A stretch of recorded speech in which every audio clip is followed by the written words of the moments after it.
Hey, what's going on, everybody? David Noe with SpeakEasy HR, presented by Payroll Partners. We are back for a brand new episode, and we're off the normal schedule. Today is a Thursday. We had to push this back a couple of days because of a family funeral on my end, and I'm just thrilled to have these two on live with SpeakEasy HR.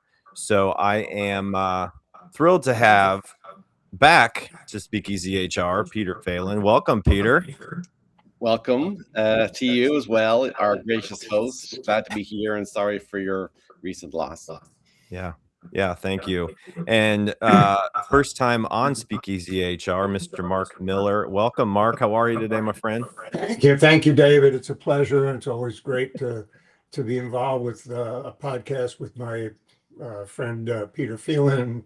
He's a tough bar for me to climb, but we'll have a good time. And you're so gracious, and I loved your intro. The fonts are fabulous. It's all very, very engaging. So that's great. Yeah. Well, I've learned a little bit along the way. It's been a couple of years that I've been doing this. Last summer, Peter was on for my 1-year celebration.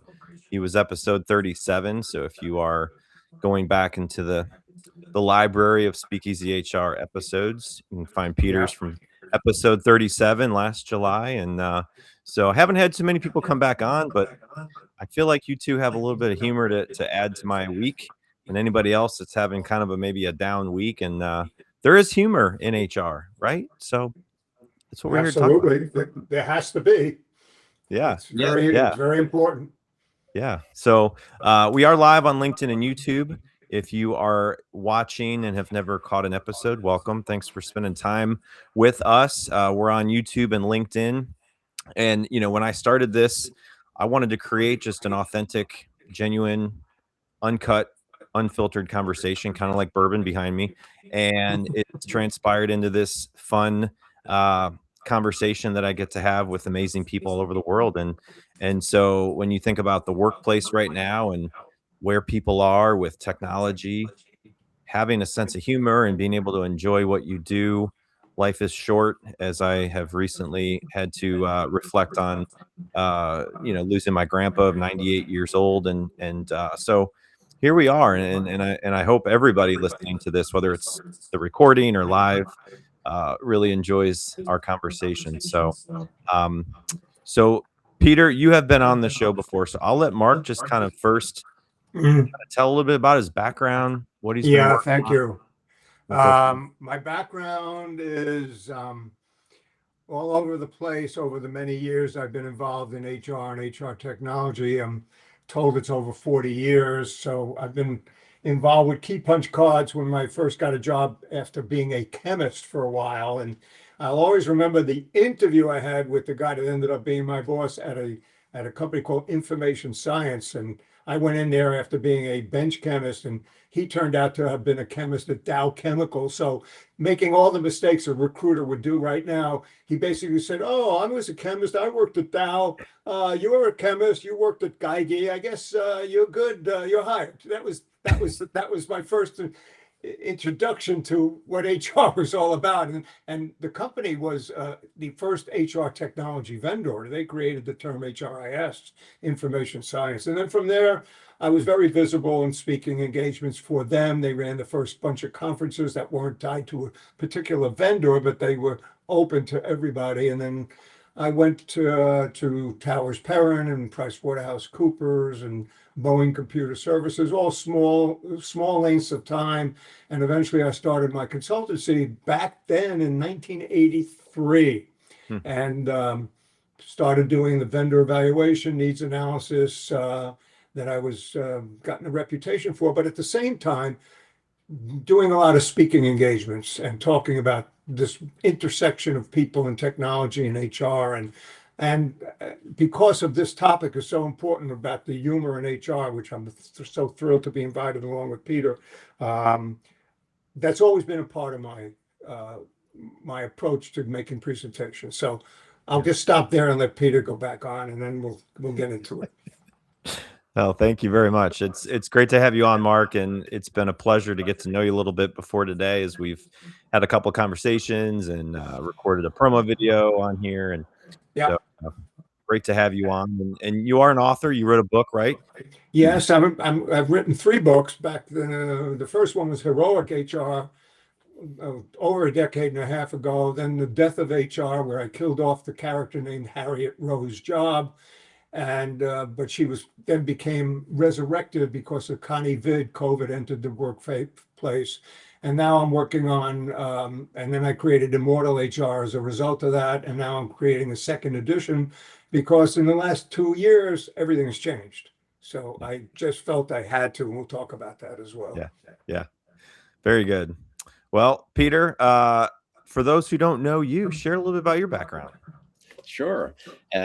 So glad to be back. And with my friend Mark, I was an in-house HR guy, and maybe a little bit less creative than my chemist friend here. I studied this kind of management and HRE type stuff in university in Ireland, and then went straight into it. So no detours. The biggest detour after a 20-year in-house career, which culminated in being a chief people officer at a couple of tech companies, was leaving it. And then now a recovering chief people officer with my 10-year chip. And now I place HR executives. So I'm an HR headhunter, and that's a lot of fun. I also do some culture projects. And the HumoR journey started quite some time ago, like Mark. He was making HRIS money. And my first foray was probably when I was back in-house and I was writing a column for employee benefits, a HumoR column, which, if you can do HRIS and make that funny, you can do benefits and make that funny. We paid our debt to society in terms of our humor formative years. So we'll talk a bit more about what we're doing more recently, but that's the brief history of Peter Phelan. Yeah, absolutely. So we're episode 80, and again, this is all about just having an authentic conversation. Every topic I have, it's always fun to hear the perspectives from the guest and hear about their background and really what they're bringing to the show. So I appreciate you both being here and being part of this. So so Peter, you remember this, maybe not. This is the world famous envelope icebreaker game. Yes, I do. We're gonna transition to that because your friend Mark's never played. So hold on.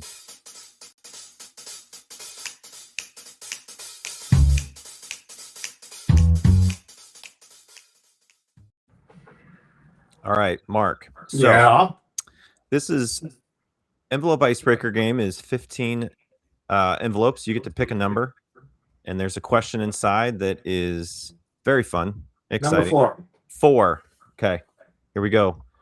All right. Peter, you can answer it too, or you can pick another number. I might have to ask Peter to get me to help in the answer. I'll see what it is first. Oh my gosh. Need an escape. Well, I'll pick another number. This is fitting. This is probably the best question you could have picked, Mark. So well done.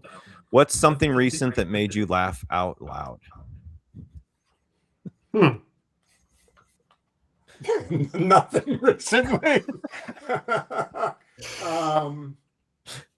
What made me laugh out loud?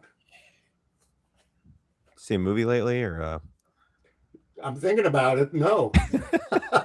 I'm thinking about going to see The Odyssey, but everybody else is doing it, and that's not a laugh out. Oh, you know what? It might have been not to get into political stuff, but it might have been a Bill Maher episode, or with him receiving the Mark Twain award that was put on HBO the other night, where other people were roasting him, and there were some funny digs about the current administration. That made me laugh out loud. But recently, I laugh out loud. I chuckle to myself when I come up with something that I think might be funny when I want to think about putting it in the book, whether it's a new approach or a cartoon. And Peter knows, he and I both have used purchased cartoons related to AI and HR and all of that. And some of them are quite funny. And now I get feeds from the cartoonist and cartoon something, and you have to actually create captions as a contest. So sometimes it really makes me laugh. It breaks my week or two when they have a caption contest, and you get to be creative about some some real cartoonists that did a cartoon, but they want other people to come up with different captions, and you submit your 3 captions for $5, and then you get to vote on everybody. It's really a lot of fun, and you just say, that's not funny, that's funny. So I do get a lot of chuckles out of that. There But you go. that's basically it. It's just being creative and laughing at my own sense of humor, which nobody else seems to agree with sometimes. Oh, you're being too modest, Mark. That's awesome. I'll take the That's same awesome. question, David. It's a good one. So I'll stick with number 4 if that's okay. Oh, you have time to Absolutely. prepare. That's Yeah, not fair. yeah. This is your show, man. This is your show. Perfect. So Mark has been on this. So we do here in New York City, and we've taken down the road as well, this thing called Funny HR People. And the website is funnyhrpeople.com. And it is a community that another friend of mine and I built up with some support from Mark as well over the last 16 months. And basically, it's an open mic night for HR people. So I love that. So the core offering is every 6 weeks on a Monday night, we get 50 or so HR people together in a Midtown bar. And my buddy, Ashley Bandel, who's a Scotsman, I'm an Irishman, and we actually don't do a ton of the talking. We're the MCs for the night, and we open the mic to our HR practitioner friends. And I laugh out loud, David, every single time. I'll give you one example. And there was 10 performers, roughly that number every time.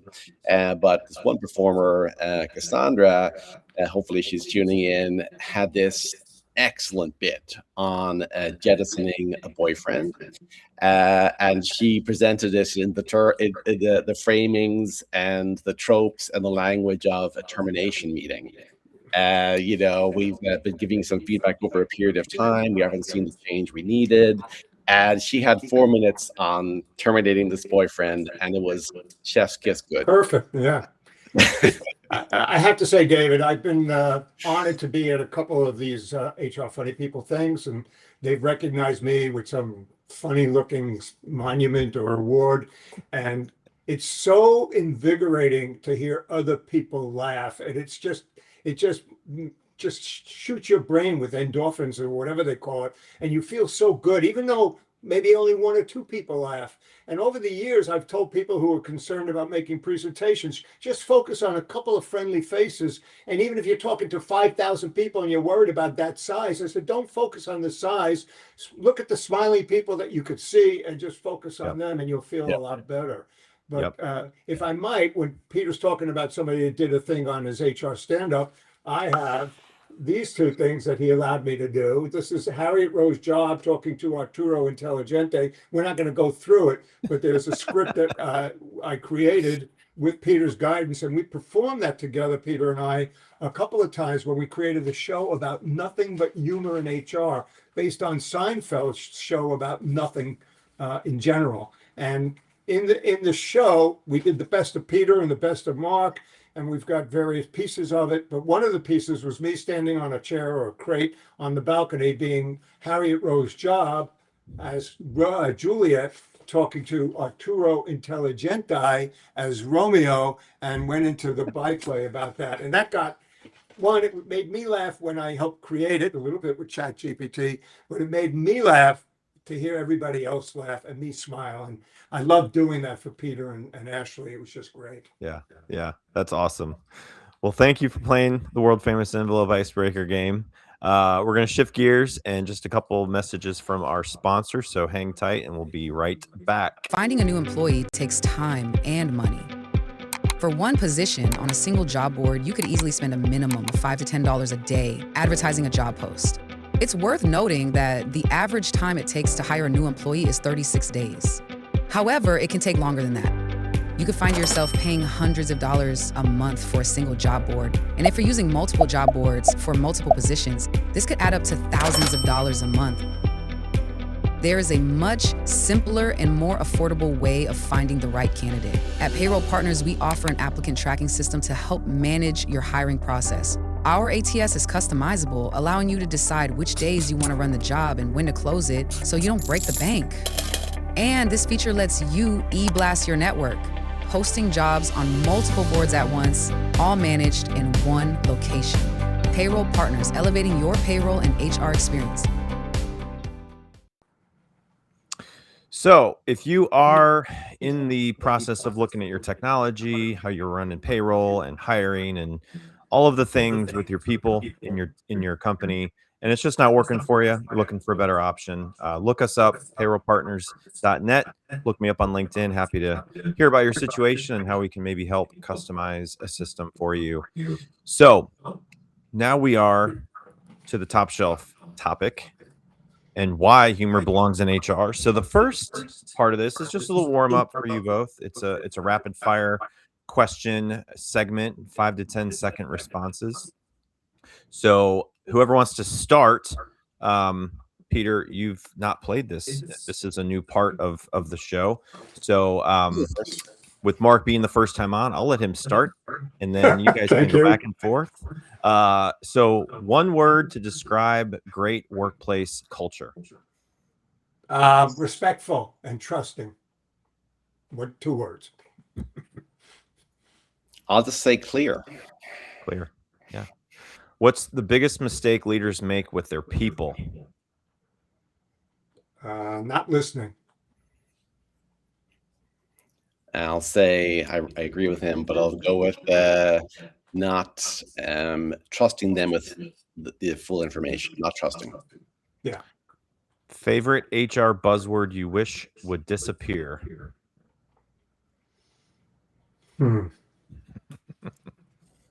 I'm tempted to say AI, but that's no longer a buzzword. And DEI is diminishing, so that doesn't qualify either. There you go. I would say let's meet should disappear. This one goes, it sort of extends, it's not just HR, but I hear it a lot in HR, but intentionality. Whoa. Yeah, it's I like that.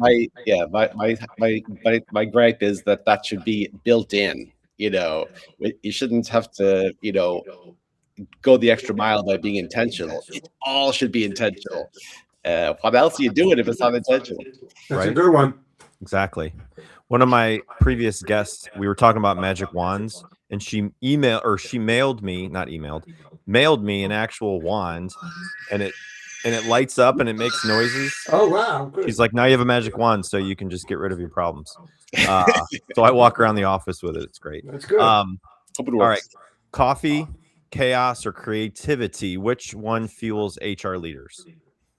I would say all of them. Yeah. I think in this current stressful time, sadly it's probably coffee. Yeah. All right. What's one thing every HR professional should do more of?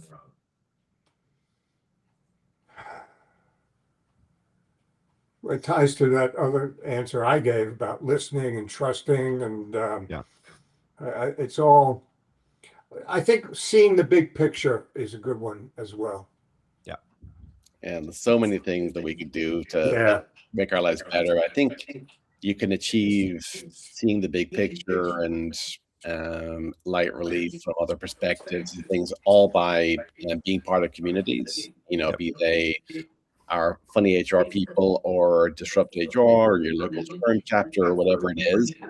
But I think just being around your colleagues and seeing, maybe how they're solving problems you're also facing, and how your tense situation is unique as you thought. So community, a big record. Let me add, this wasn't a push on your part, David, but they should smile more and chuckle more and make light of themselves. Yeah. And I know Peter does a lot of the study with self-deprecation humor, and I think he's got right on with that. I think that just eases the tension by hearing the leader of any kind of meeting be self-deprecating, and not to steal Peter's, but it was so impressive that word comes up. Yeah. I mean, for me to add to that too, like I'm an HR professional. I've been doing it for 20 years, and the whole time I feel like this is such a big piece to being a successful and memorable HR professional is get out behind your desk and go see the people and talk to them and ask them how they're doing, how they can, have a better day, just get to know them, ask them how their family's doing, and just act like you care and not just walk around when you've got a get someone in a meeting room and talk how they Yeah, aren't doing their job or have to fire them. So it's hard.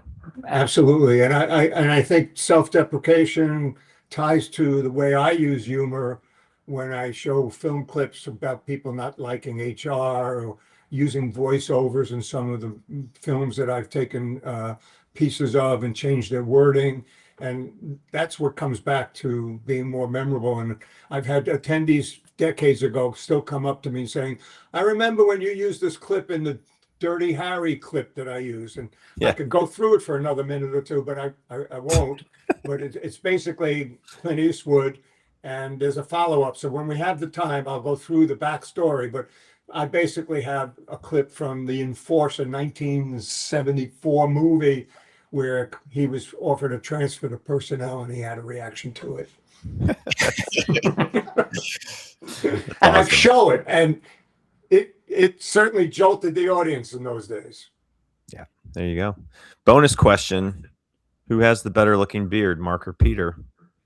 Well, I'm voting for Wow. myself. Yeah, I think Mark wins. Mine is just more of a designer, or not so designer, just a crazy stubble. Yeah, you're the classy one, Mark. You win. I'm keep tempted mine- to shave it all off. You've keep got the mine cool short. look. Yeah.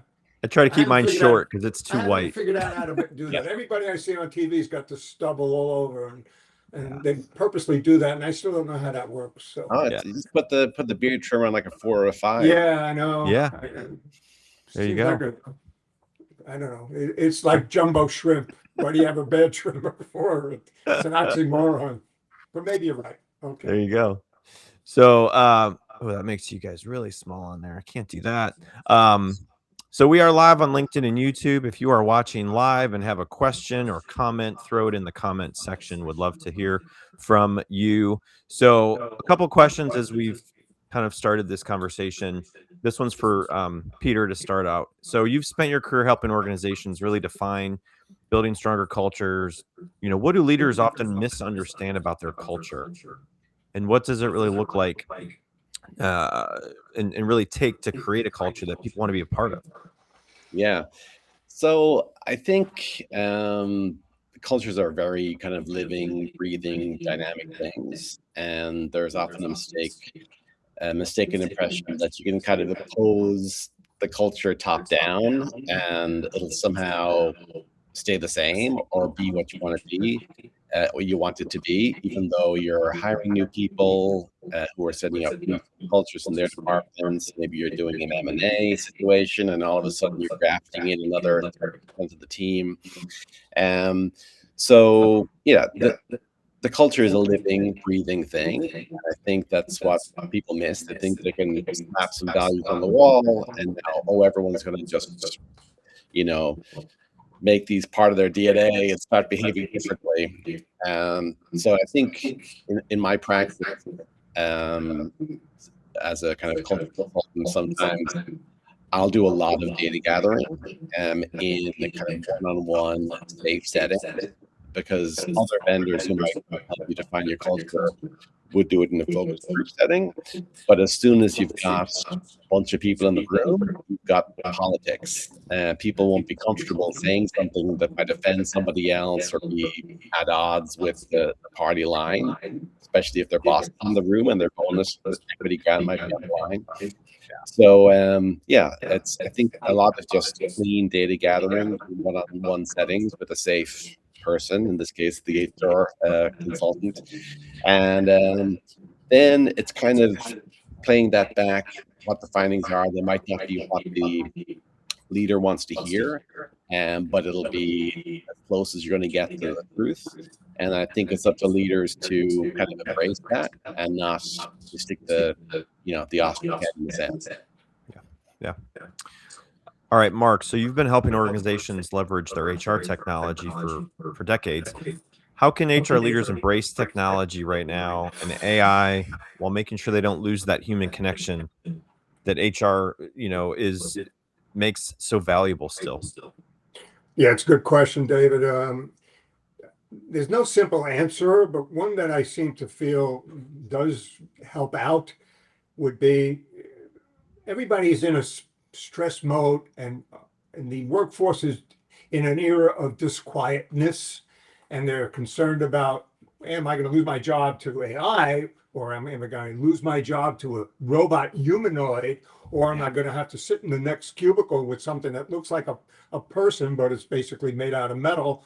And they're concerned about that, and they're concerned about with that side. And then on the other side is, I get so much stuff hitting me on LinkedIn Learning and in webinars and in seminars, and everybody's writing about all these different tools, and I don't know a lot other than to ask ChatGPT a simple question. So they're also feeling they're being left behind, and that they're stressed out about their own education, because certainly I think the message is that it's never going to go away. It's changing.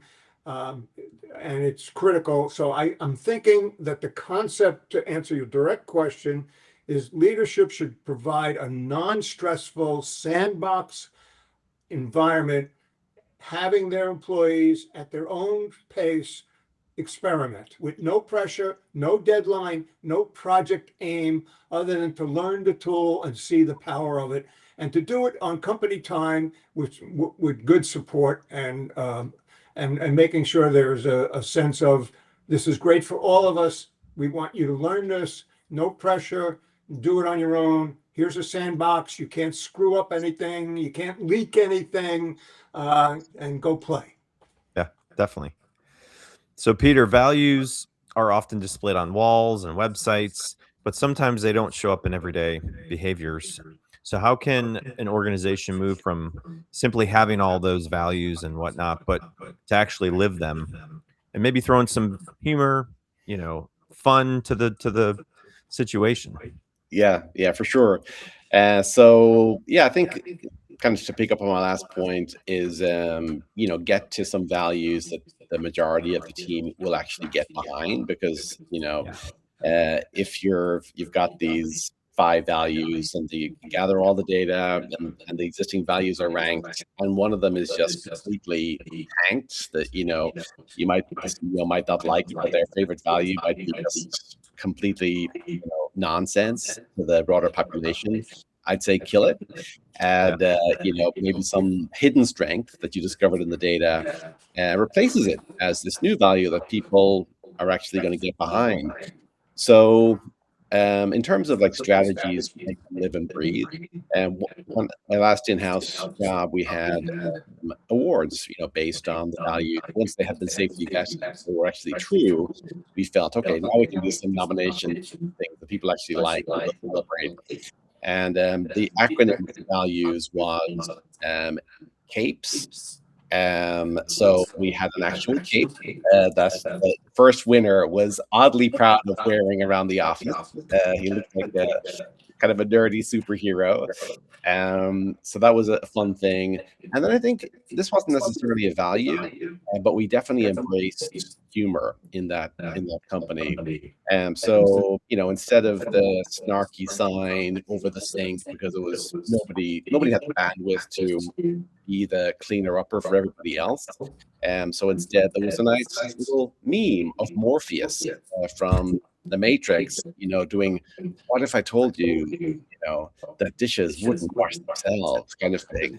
And then, you kind of chuckle and wash your dish, as opposed to just the pure, snarky, plain text, black on white message. And there was just a lot of things in that organization where we embraced humor. The CEO would make self-deprecating remarks, to Mark's earlier point, in all-hands speeches. There was a crazy number of like reply all jokes, always, just witty, fun, never mean-spirited.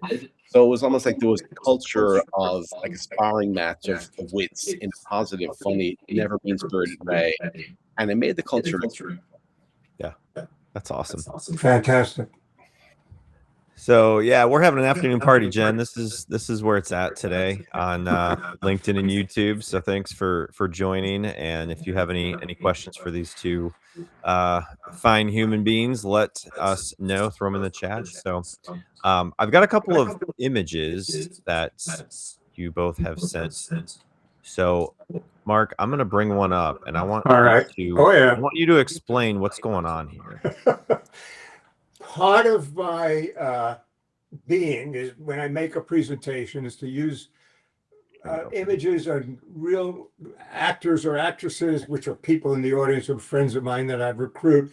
And this was me talking about the death of HR or coming across the body when Harriet Rowe's job was killed off when I wrote The Death of HR, which led to her resurrection.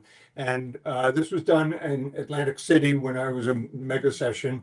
And I had a friend of mine lie there dead on a mat and in a crime scene outline. And I come in acting as Detective Miller, finding the body and going through the crime scene. And what we do with the talk is unveil the body. It's hidden until I show up, and then I come down and I look at the body and I talk. What's her name? Huh? Harriet Rowe's job, HR job? Oh, this is the fifth kind of person we've had. There must be a serial killer. And I went over about all of the clues. And the other image I sent you is the very next step. It's from a different presentation where I actually bend down and find the instrument of death. And I hold up the mouse cord that's wrapped around her neck.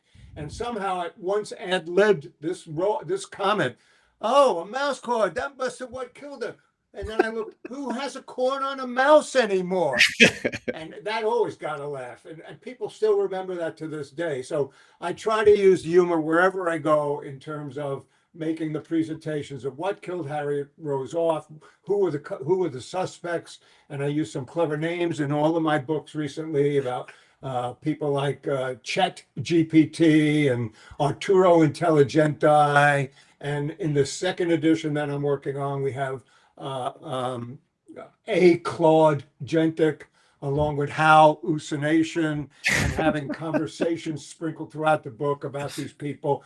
And it's a serious message, but I try to do it with some cleverness and engaging content all the time. And I've done it for decades using voiceovers on movies, as I said, or things that I personally experienced. And if I may, the one with Clint Eastwood, which was the first time I used voiceover, I didn't even have to use voiceover.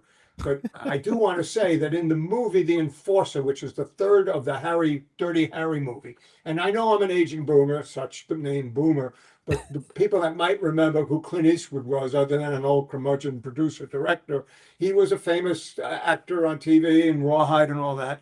And he was in this series of movies about Dirty Harry.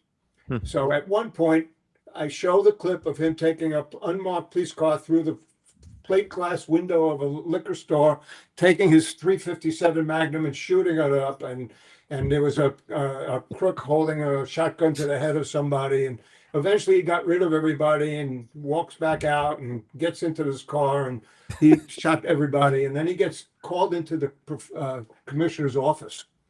And they're upset with him because he spent thousands of dollars of damage on the liquor store. And he said, you told me to rid the city of San Francisco with hoods. Oh, but we didn't want you to do this, blah, blah, blah, blah, blah, blah. You cost the city $5,285.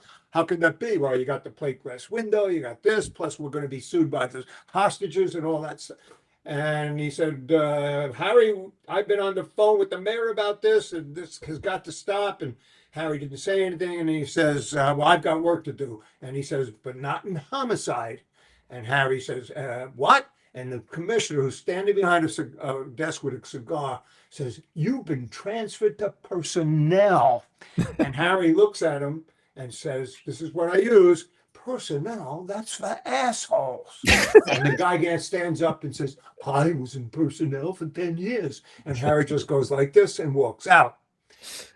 Gets a laugh. It upset people, but still it's true. It passed through all the censorship. It was in the movie. You could watch it now and on YouTube and see that word being used. Postscript, if I may, another 2 minutes.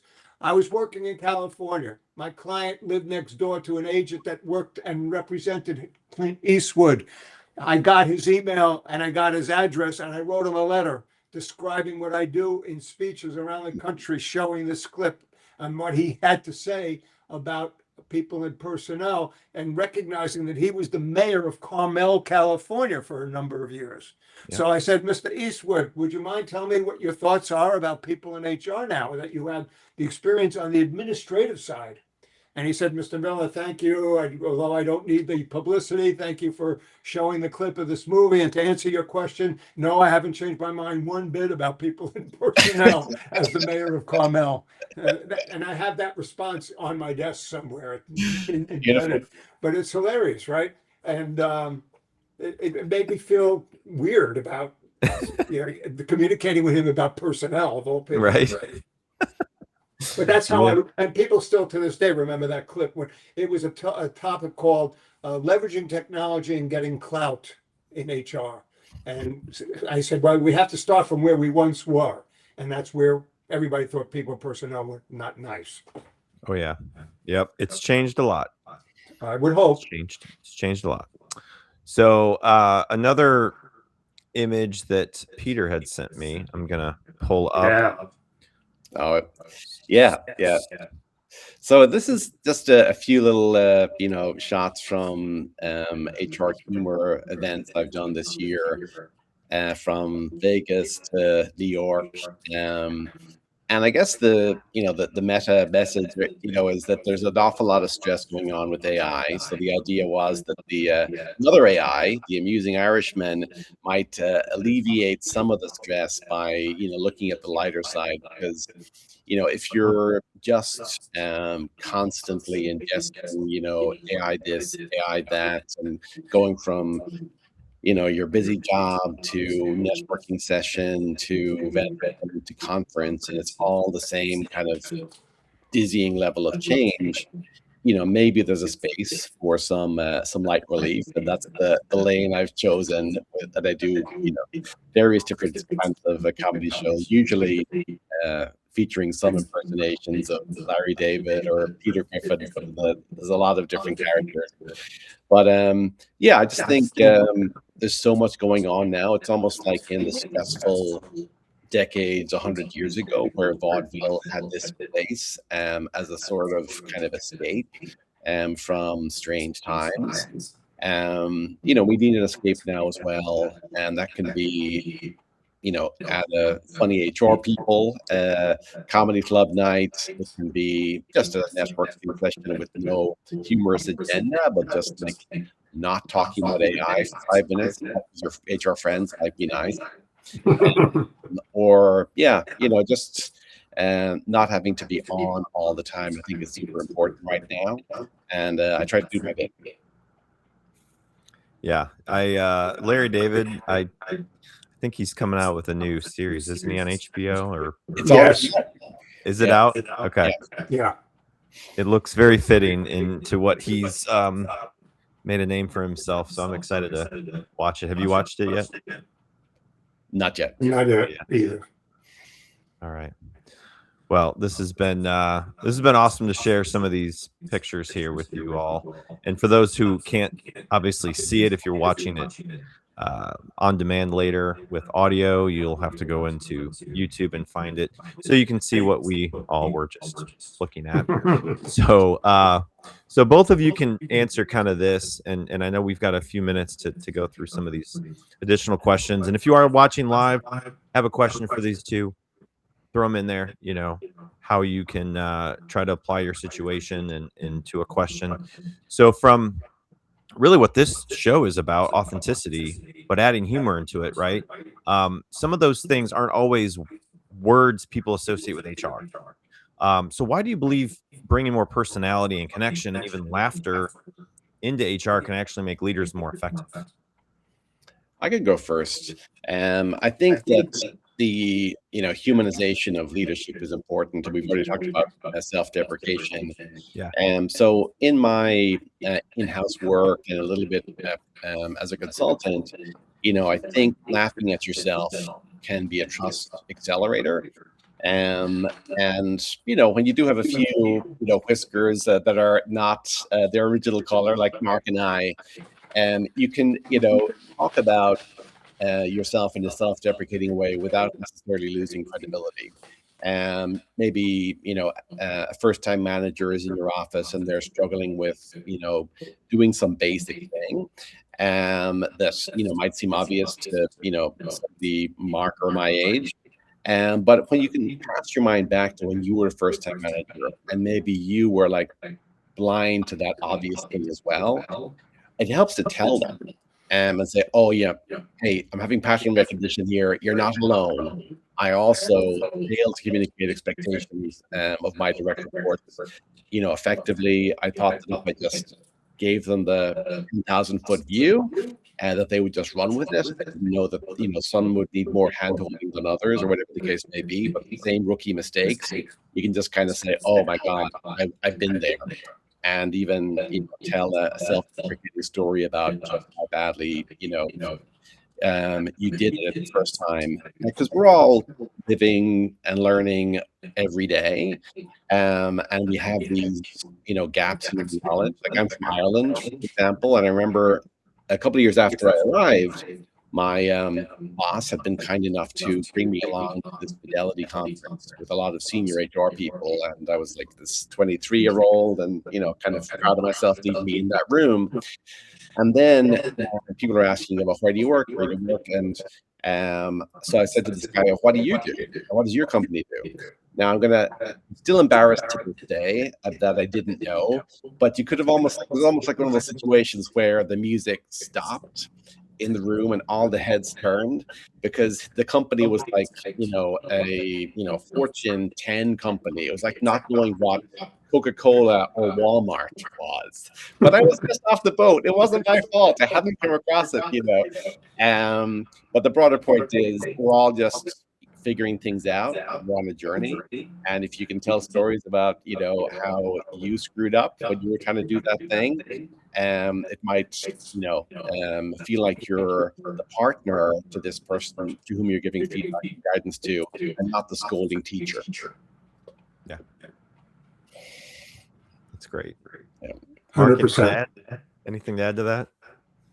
I think using humor in all aspects is a plus for any leader or anybody who's even not a leader, as long as he feels trusted enough and that the environment is conducive enough for anybody to use humor to lighten any kind of situation, maybe except for terminations. But at the same time, the meetings should include some sense where everybody participates.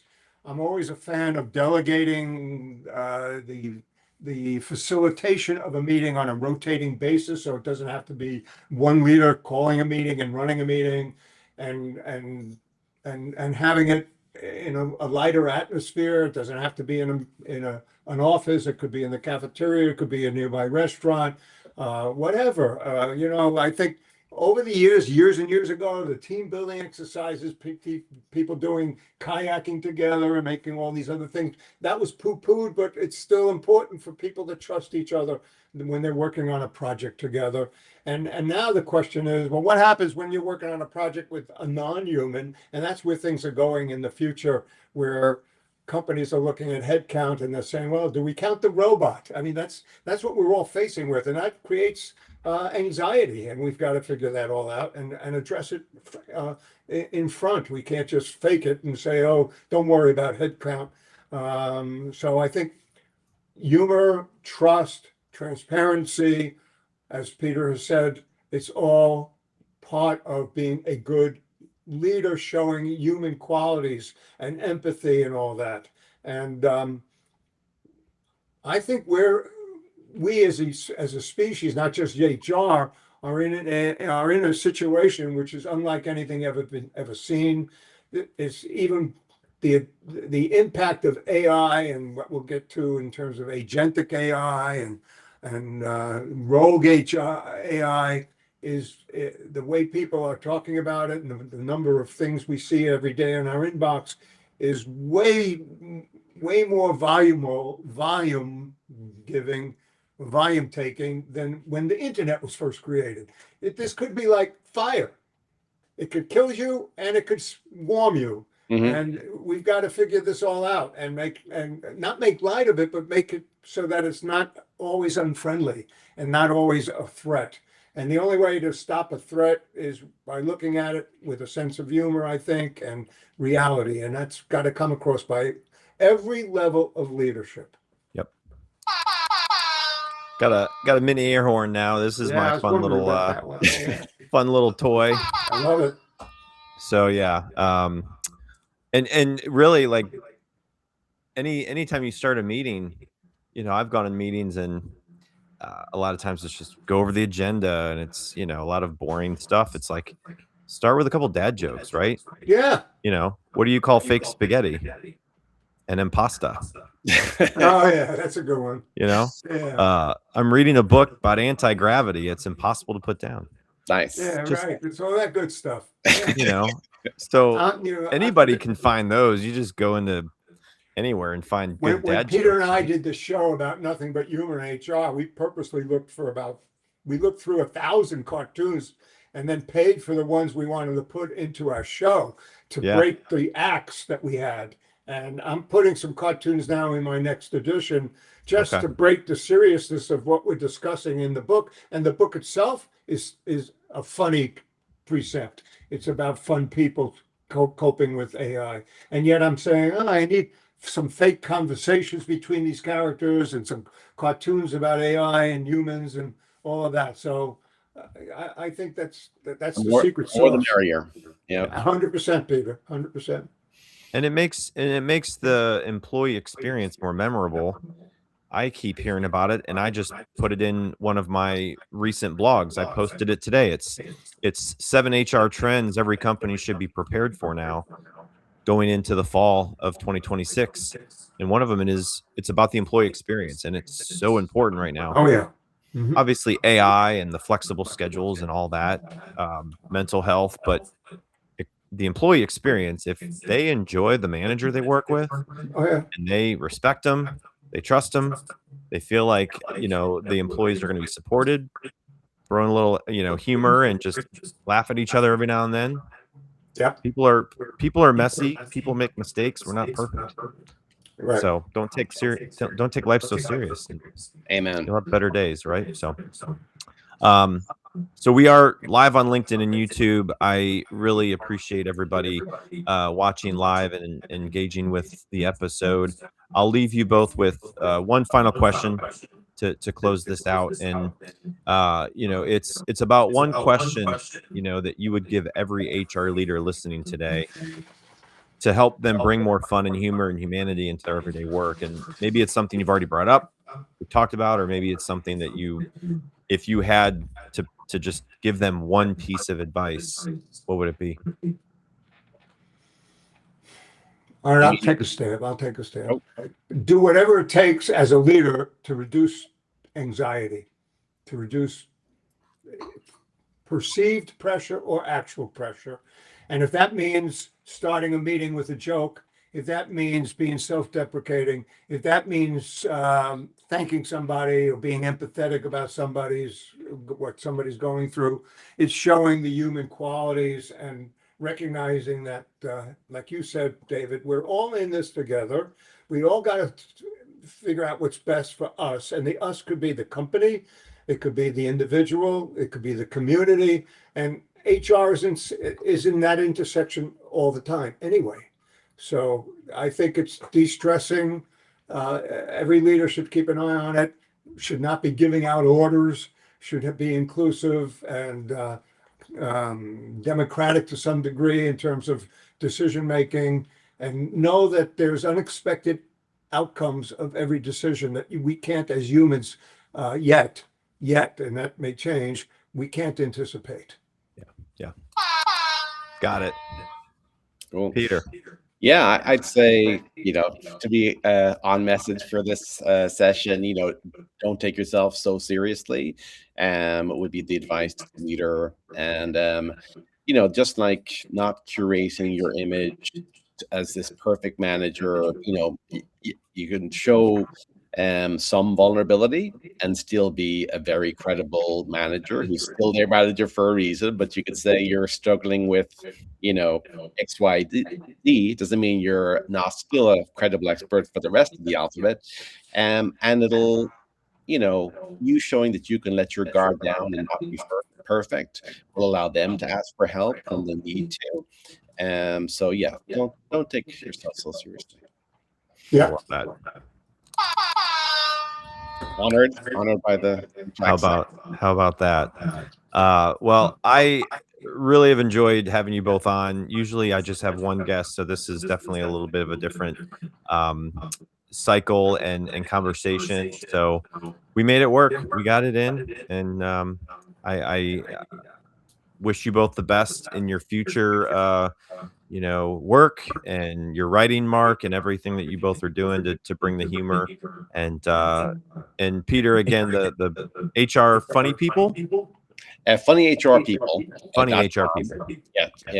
Check it out. For a second there, it sounded like you were terminating us. It's like we wish you well in your future endeavors. I'm like, wait a second, is this? You'll terminate. Yeah, he's falling back into his old HR days. Do we leave our lanyards at the front desk? Or? Yeah, no, this is great. Thank you, David. A lot of fun. Yeah, yes. Thank you, David. Fantastic. Yes, absolutely. Peter, great to have you back on. Mark, definitely appreciate you coming back on sometime in the future where you need a walk-in guest. That'll be funny.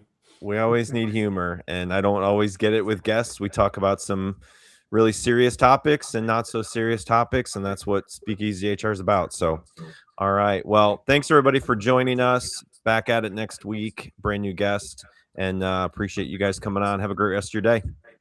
Thank you. See you later. Bye, everybody. Bye-bye. Bye, Peter.